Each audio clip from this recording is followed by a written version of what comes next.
아버지, 우리는 늘 연약하여 주어진 조건과 환경으로 인해 넘어지고 좌절하지만 그럼에도 늘 신실하게 인도하여 주심에 감사드립니다. 때로는 하나님의 말씀에 순종하는 것이 어리석어 보이고 세상의 가치관과 풍조 속에 믿음이 흔들릴 때가 많음을 고백합니다. 우리의 연약한 믿음을 불쌍히 여기시고 선포하신 말씀을 신실하게 이루시고 성취하실 줄로 믿음으로 온전히 주님께서 약속하신 말씀 위에 굳게 서는 순종의 사람 되기 원합니다. 말씀 위에 굳게 뿌리 내리는 굳건한 믿음의 사람 되기 원합니다. 인도하여 주옵소서. 우리의 유일한 소망 되시는 예수님의 이름으로 기도드립니다. 아멘. 며칠 전 고신대 명예교수이신 박영돈 목사님의 페이스북 글에서 가수 양은희 씨가의 인터뷰가 소개가 되었습니다. 노래한 지 40년, 50년이 지났음에도 불구하고 무대를 설 때마다 처음 무대를 선 것처럼 긴장되고 떨린다며 긴장하는 것은 항상 겸손한 신인의 자리로 돌아가는 것이라는 이 인터뷰를 이 목사님께서 인용하며 자신도 목회 은퇴할 날이 얼마 남지 않았지만 아직도 강단에 오를 때마다 긴장과 떨림이 있는 거에 감사하며 항상 초심을 잊지 않는 그런 초보와 아마추어의 자세로 말씀을 전해야 한다라는 글을 보았는데 여기 많이 공감했습니다. 저도 2015년에 목사 안수를 받고 강단에 선 것이 한두 번이 아니었는데도 왜 이렇게 설 때마다 두렵고 떨리는지 모르겠습니다. 저에게 있어서 강단에서 설교한다는 것은 너무나도 영광스러운 일인 동시에 너무나도 부담스러운 자리입니다. 하나님의 말씀을 대언하는 자리이기 때문에 그렇습니다.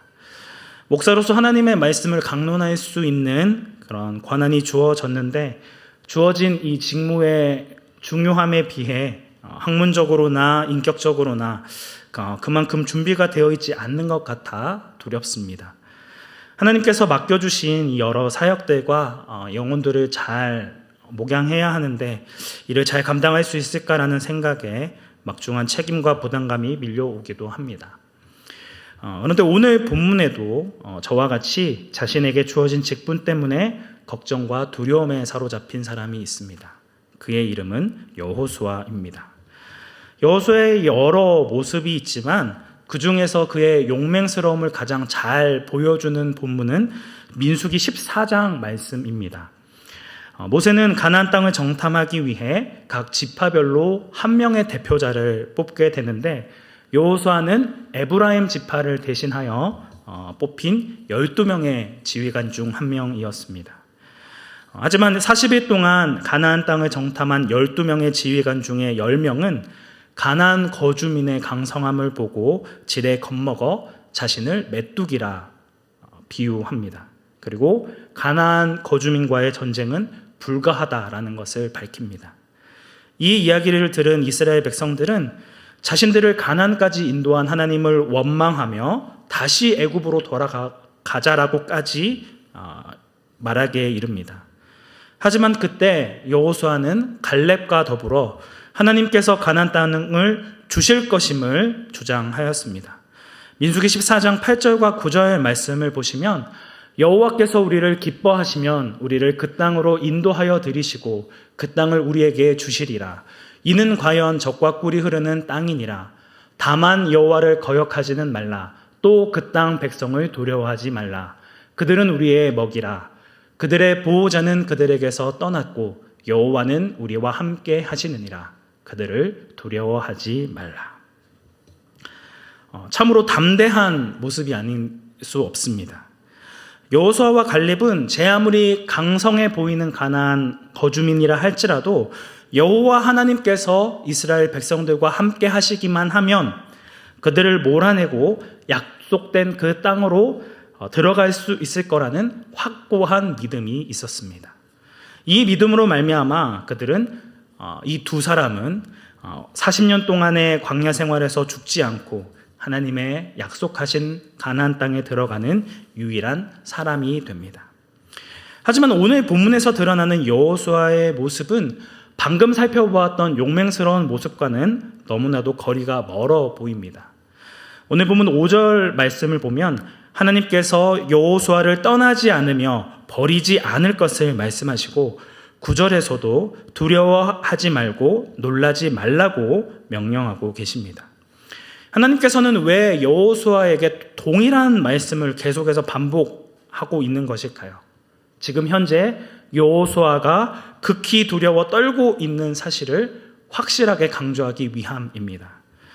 다시금 애굽으로 돌아가자는 이스라엘 백성들에게 하나님이 함께 하시면 약속된 땅을 우리에게 주실 것이니 두려워하지 말라라고 담대히 외쳤던 여호수아를 이렇게까지 두렵게 한 이유는 도대체 무엇이었을까요?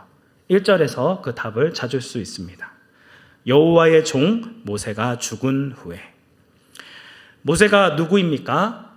애굽에서 나올 때부터 또 지금 모압 평지에 이르기까지 이스라엘 백성들을 인도하고 지휘하였던 이스라엘의 위대한 지도자였습니다. 하지만 모세가 죽음으로 이제 그 역할을 여호수아가 대신 감당하게 됩니다. 여호와의 종이라 불렸던 모세조차도 이루지 못했던 가나안 땅에 입성하여 그들을 정복하는 일들을 맡아야 했기 때문에 여호수아는 두려움에 사로잡힌 것입니다. 아마 여호수아는 아직 경험해보지 못한 미래에 대한 막연한 두려움과 자신에게 맡겨진 새로운 임무를 잘 수행할 수 있을까라는 부담감이 있었을 것입니다.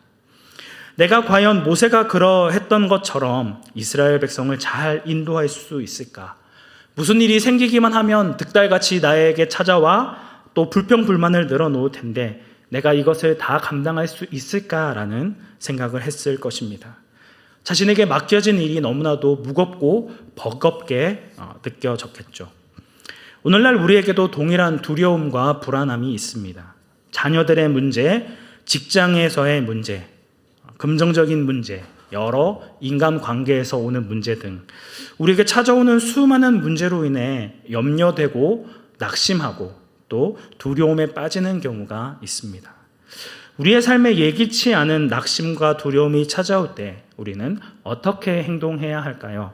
오늘 본문의 말씀을 통해 3가지로 함께 살펴보도록 하겠습니다. 첫 번째로 우리에게 낙심과 두려움이 찾아올 때에 하나님의 약속을 붙잡아야 합니다.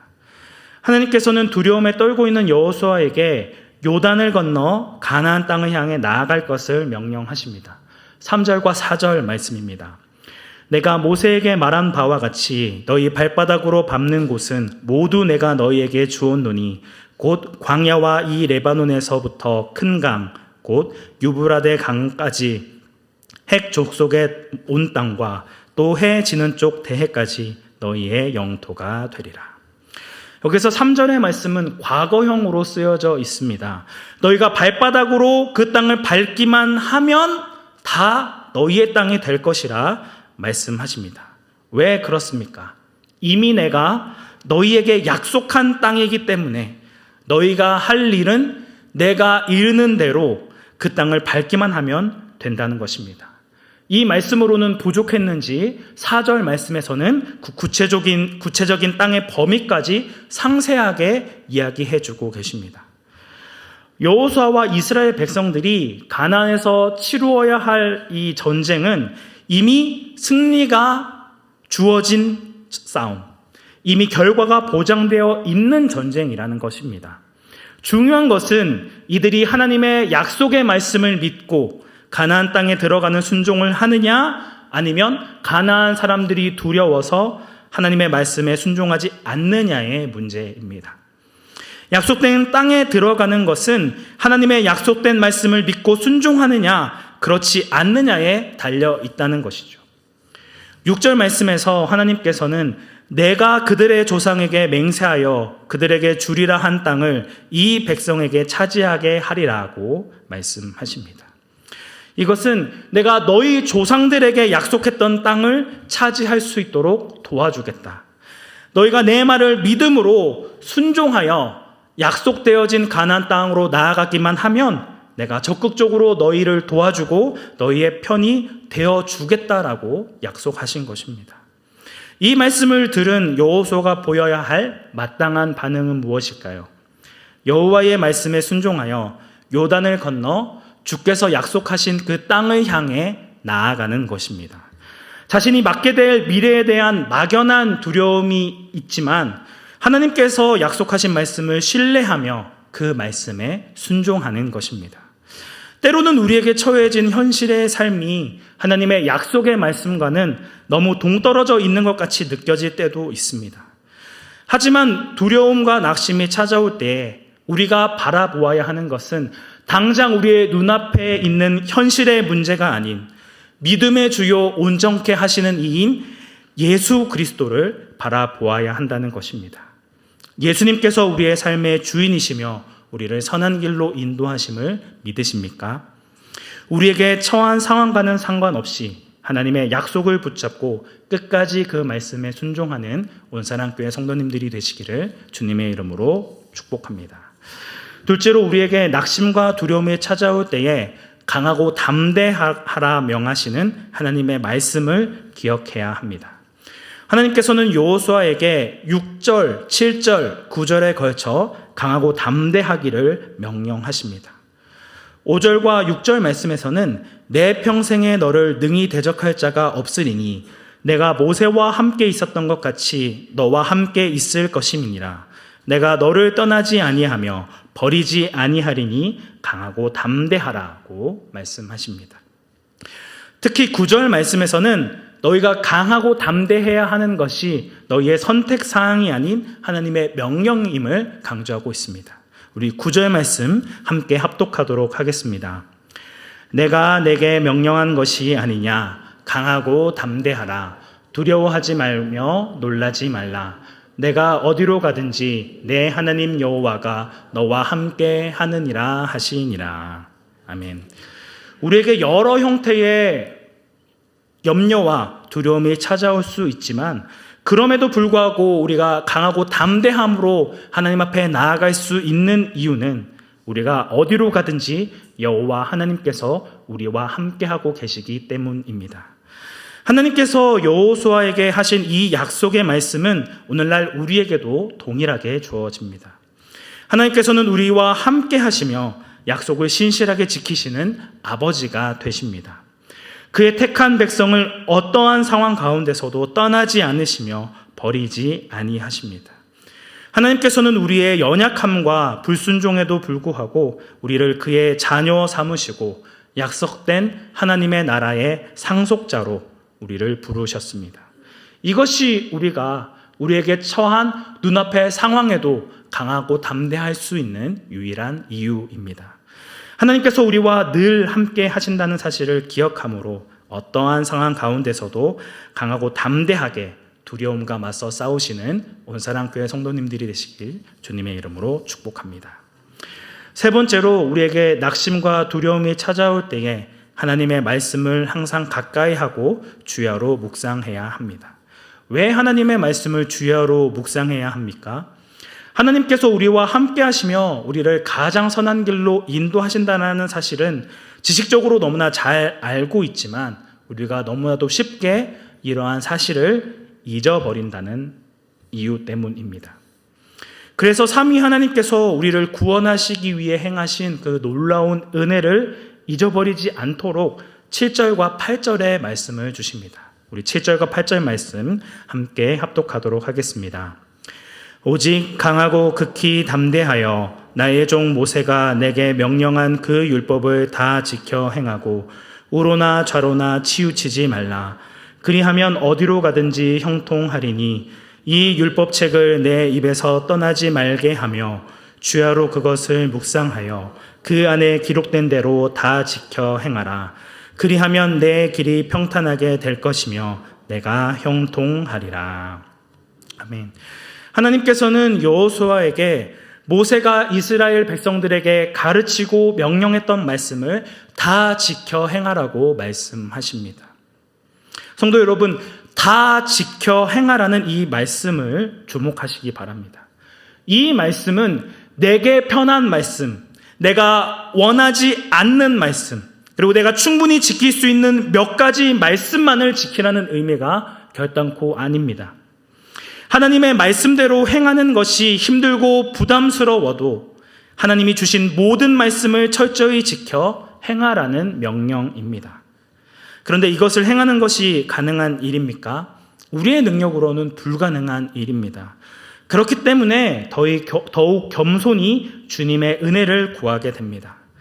내가 도저히 지켜 행할 수 없을 것 같은 말씀이라 할지라도 그 말씀대로 살아가고자 하나님의 은혜를 구하며 기도할 때에 성령 하나님께서 그 말씀을 행할 수 있는 새로운 힘과 능력을 공급해 주실 것입니다.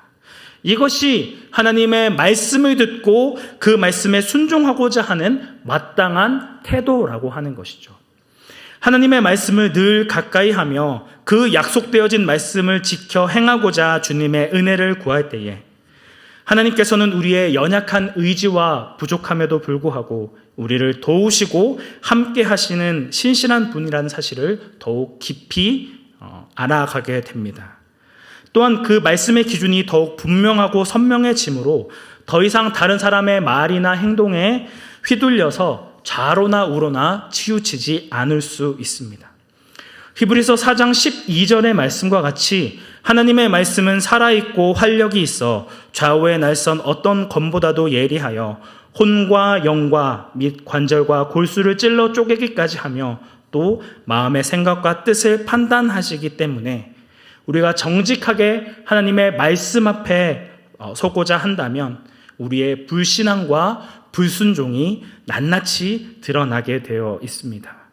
이를 통해 내 자신이 하나님의 은혜 아니면 단 한순간도 살아갈 수 없는 자임을 고백하게 되어지고 나 중심적으로 살았던 모든 삶의 동기와 목적과 방향성을 하나님 앞에 고정하게 됩니다. 내가 가졌던 인간적인 정욕과 탐욕들을 내려놓고 하나님 앞에 전적으로 순복하게 하는 유일한 도구는 하나님의 말씀과 그 말씀으로 역사하시는 성령 하나님밖에 없다는 것입니다. 우리가 하나님의 말씀을 지켜 행하고자 애쓰고 그 말씀을 가까이 하고 깊이 묵상하고자 할 때 어떠한 결과가 찾아오게 될까요? 7절 후반절과 8절 후반부에 약속이 주어집니다. 어떤 약속이죠? 내가 어디로 가든지 형통하게 될 것이며 내 길이 평탄하게 될 것이라는 약속입니다. 형통이라는 단어는 단어적인 의미가 모든 일이 그 뜻과 같이 잘 되는 것을 의미합니다. 여기서 우리가 혼동하지 말아야 할 것은 세상에서 이야기하는 형통과 성경에서 이야기하는 형통의 개념이 완전히 다르다는 것입니다. 흔히들 세상 사람들이 원하는 형통은 자신이 간절히 바라고 소원하는 무언가가 이루어지는 것. 쉽게 말해 사랑하는 자녀나 손자가 원하는 학교나 직장에 들어가고 돈을 잘 벌고 잃어버렸던 건강을 회복하며 다른 사람이 부러워할 만한 어떠한 모습이나 상태를 생각하기 쉽습니다. 하지만 성경은 이를 형통이라 이야기하지 않습니다. 본문에 나와 있는 평탄한 길, 형통의 축복은 잠시 보이다가 없어질 안개와 같은 우리의 인생의 풍요로움을 위해 주어진 말씀이 아닙니다. 우리는 예수님께서 걸어 나가셨던 그 길, 예수님이 제자들이 따라갔던 길, 수없이 많은 믿음의 선배들이 걸어 나아갔던 길로 나아가야 합니다. 그 형통의 길이 무엇인가요? 그것은 하나님의 말씀대로 순종하며 살아감으로 말미암아 찾아오는 고난과 환난에도 하나님과 함께함으로 끝까지 믿음을 지킴으로 내 뜻이 아닌 하나님의 뜻을 이루는 것입니다. 자신이 원하는 뜻이 이루어지기를 원하는 세상적인 형통의 단어와 정반대의 개념이라 할 수 있습니다. 죄로 가득한 이 세상 가운데서 우리가 하나님의 백성으로 살아가려면 수많은 환난과 어려움을 겪을 수밖에 없습니다. 디모데후서 3장 12절 말씀에서는 무릇 그리스도 예수 안에서 경건하게 살고자 하는 자는 박해를 받으리라고 이야기하고 있습니다. 하나님의 말씀을 따라 순종하는 삶을 살아올 때에 우리에게 찾아오는 것은 세상이 원하는 형통과는 거리가 먼 오히려 세상 사람들로부터 조롱받고 무시당하는 일이라는 것입니다. 예수님께서도 마태복음 7장 13절과 14절 말씀에서 좁은 문으로 들어가라. 멸망으로 인도하는 문은 크고 그 길이 넓어 그리로 들어가는 자가 많고 생명으로 인도하는 문은 좁고 길이 협착하여 찾는 자가 적음이라고 말씀하셨습니다. 하나님의 말씀을 따라 순종하는 길은 세상 사람들이 원하고 바라는 길과는 너무나 달라서 찾는 이가 극히 적다는 것입니다. 거짓과 속임이 만연한 세상 가운데 정직하게 살아가고자 애쓰고 오직 자신의 정욕과 야망을 위해 살아가는 정글과 같은 세상 속에서 하나님의 말씀을 따라 온 마음과 온 정성을 다하여 하나님을 사랑하고 이웃을 사랑하라는 명령은 사실상 불가능해 보입니다. 나에게 실질적인 고통과 어려움을 주는 원수들, 얼굴을 보기도 싫은 그 왼수 같은 사람들을 내 몸과 같이 사랑하며 때를 얻든지 못 얻든지 예수 그리스도의 복음을 전하라는 이 예수님의 말씀은 누가 봐도 미련해 보이고 어리석어 보입니다. 다른 말씀은 순종해도 그것만큼은 도저히 순종할 수 없을 거라고 버티죠. 그럼에도 하나님께서는 내가 지킬 수 있는 몇 가지의 말씀만 순종하라 이야기하시지 않고 내가 너에게 가르친 모든 것을 다 지켜 행하라고 명령하십니다. 왜 우리 그리스도인들은 세상 사람들이 가지 않는 좁고 협착한 길, 자발적인 고난의 길을 걸어가야 하는 겁니까? 무엇이 이러한 삶을 기쁨으로 살아갈 수 있도록 만들까요? 하나님의 백성들에게는 신실한 하나님의 약속이 주어져 있기 때문입니다. 하나님께서 여호수아에게 이미 가나안 땅은 너희의 것이라고 말씀하신 것처럼 오늘날 우리에게도 주님이 다시 오실 때까지 끝까지 참고 인내하며 믿음을 신실히 지킨 모든 주의 백성들에게 하나님의 나라를 유업으로 주실 거라는 약속의 말씀을 하셨습니다. 요한계시록 3장 10절과 11절 말씀에서는 내가 나의 인내의 말씀을 지켰은즉 내가 또한 너를 지켜 시험의 때를 면하게 하리니 이는 장차 온 세상에 임하여 땅에 거하는 자들을 시험할 때라. 내가 속히 오리니 내가 가진 것을 굳게 잡아 아무도 내 면류관을 빼앗지 못하게 하라 약속하셨습니다. 예수님께서는 내가 다시 오되 속히 오리라 약속하셨습니다. 그리고 머지않아 주님께서는 그 약속을 지키기 위해 이 땅 가운데 재림하실 것입니다. 그 날을 기다리는 우리는 이 땅에서 누릴 수 있는 기쁨이나 만족과는 비교할 수 없는 하나님의 나라를 소망하는 자들이기 때문에 그 나라가 이미 약속되어져 있기 때문에 이 땅에서 잠시 조롱받고 미련해 보이는 삶을 살 수 있습니다. 하나님의 나라를 소망하는 우리는 궁극적으로 이 땅에서의 부귀영화와 형통함을 바라며 살아가는 자들이 아니라 하나님의 나라에서 누리게 될 상급을 기대하며 살아가는 영적인 나그네이기 때문입니다. 한 달 전쯤 담임 목사님께서 주일 설교 때 하신 비유가 아직도 잊혀지질 않습니다. 땅 따먹기 비유를 하시며 목사님처럼 이 손재주가 좋으신 분은 땅을 많이 차지하고 저처럼 손재주가 둔한 사람은 땅을 적게 차지할 수밖에 없습니다. 낙담할 수밖에 없죠. 하지만 집에서 엄마가 밥 먹어라고 이야기하는 순간 뒤도 돌아보지 않고 그 땅을 내려놓고 집으로 향합니다. 우리의 주인이신 하나님께서 우리를 부르실 때에 우리가 지금 이 땅에서 가지고 소유하고 있는 모든 것은 아무런 의미가 없습니다. 주님께서 우리를 부르실 때 내가 이 땅에서 소유하고 누렸던 부귀영화가 무슨 의미가 있겠습니까? 열심히 이 땅 가운데 살아가느라 바빠서 하나님과 아무 상관없이 내 뜻과 생각대로 살아갔다면, 그래서 그 마지막 결과가 영원한 불못에 던져지게 되는 것이라면 이보다 더 어리석고 안타까운 일이 어디에 있겠습니까? 영원한 하나님의 나라를 상속받을 자가 어찌 이 땅 가운데 누릴 유한한 기쁨을 만족하며 이를 부러워할 수 있겠습니까?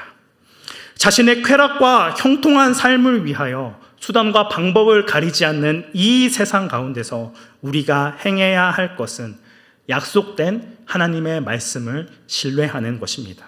그리고 그 말씀을 붙들고 살아내는 것입니다.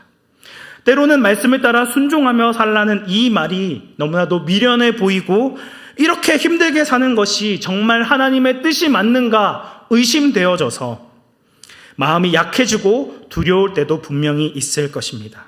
그럼에도 끝까지 신실하신 하나님께서 우리의 믿음의 길을 붙드시고 함께 하신다는 걸 기억하며 세상이 줄 수 없는 참된 위로와 평안으로 우리를 지키실 줄로 믿습니다. 약속된 하나님의 말씀을 붙들므로 참된 형통의 길을 걸어 나가시는 온사랑교회 성도님들이 되시기를 주님의 이름으로 축복합니다. 말씀을 맺겠습니다. 서론에서 말씀드렸듯이 저는 참 두려움이 많은 사람입니다. 말로는 하나님의 약속하신 말씀에 따라 순종해야 한다고 이렇게 힘있게 설교하지만 실제 삶 가운데서는 하나님의 말씀과 전혀 상관없는 겉만 번지르르한 바리새인처럼 살게 될까 봐 두렵습니다. 본문에 분명하게 드러나 있는 하나님의 말씀의 진리를 밝히 드러내고 선포하기보다 내 자신을 빛내고 드러낼까 봐 두렵고 하나님이 허락하신 영광된 직분을 받았음에도 불구하고 그 은혜를 잃어버리고 변질될까 봐 두렵습니다. 그리고 변해가는 목회 환경 가운데 내가 나에게 맡겨진 사역을 잘 감당할 수 있을까 두렵습니다. 이처럼 미래에 대한 막연한 두려움이 있지만 그럼에도 저는 하나님께서 약속하신 말씀을 신뢰하며 그 말씀을 따라 순종하고자 합니다. 그 길이 좁고 협착하다 할지라도 그 순종의 삶을 살기 원합니다. 주님께서 나와 함께 하심을 믿음으로 사람을 기쁘시게 하는 자가 아니라 하나님을 기쁘시게 하는 일꾼으로 쓰임받기를 원합니다. 강하고 담대함으로 하나님의 말씀을 힘있게 선포하는 자가 되기 원합니다. 여러분은 어떠한 두려움을 가지고 계십니까? 무엇이 우리를 끊임없이 낙심하게 하고 우리를 좌절케 하십니까? 그 두려움의 실체가 무엇이든 하나님의 말씀으로 이를 이겨내며 강하고 담대하게 끝까지 참고 인내하며 믿음의 길을 걸어 나아가시는 온사랑교회 성도님들이 되시기를 축복합니다. 하나님을 사랑하기보다 돈을 사랑하고 자신을 사랑하고 쾌락 사랑하기를 즐겨하는 이 마지막 때에 온전히 약속된 하나님의 말씀을 끝까지 붙들므로 하나님의 영원한 나라를 상속받는 상속자가 되기를 주님의 이름으로 축복합니다. 함께 기도하겠습니다. 두려워하지 말라, 내가 너와 함께함이라. 놀라지 말라, 내가 내 하나님이 됨이라. 내가 너를 굳세게 하리라. 참으로 너를 도와주리라. 참으로 나의 의로운 오른손으로 너를 붙들리라. 하나님 아버지, 죄와 허물로 죽을 수밖에 없는 우리를 구원해 주시고 세상이 누릴 수 없는 참된 기쁨과 평안을 누리게 하심에 감사드립니다. 날마다 주님께서 우리에게 베풀어 주신 그 은혜에 감사하여 늘 기뻐하며 살아가야 함에도 불구하고 당장 우리에게 닥쳐진 현실의 문제 앞에 낙심하고 두려워하는 우리의 연약함을 긍휼히 여겨 주옵소서. 하나님의 말씀대로 살아갈 때에 고난이 찾아오고 우리의 마음이 약해지고 두려움이 엄습할 때에도 주님께서 우리와 함께 하심으로 강하고 담대하게 믿음의 싸움을 싸울 수 있는 군사가 되어지기 원합니다. 약속된 하나님의 말씀을 붙들기 원합니다. 그리하여 잠깐 보이다가 없어지는 안개와 같은 우리의 수고로운 인생길을 다 마치고 영광스러운 하나님을 배울 때에 착하고 충성된 종아, 잘하였다 칭찬받을 수 있는 온사랑교회 성도님들이 되어지기 원합니다.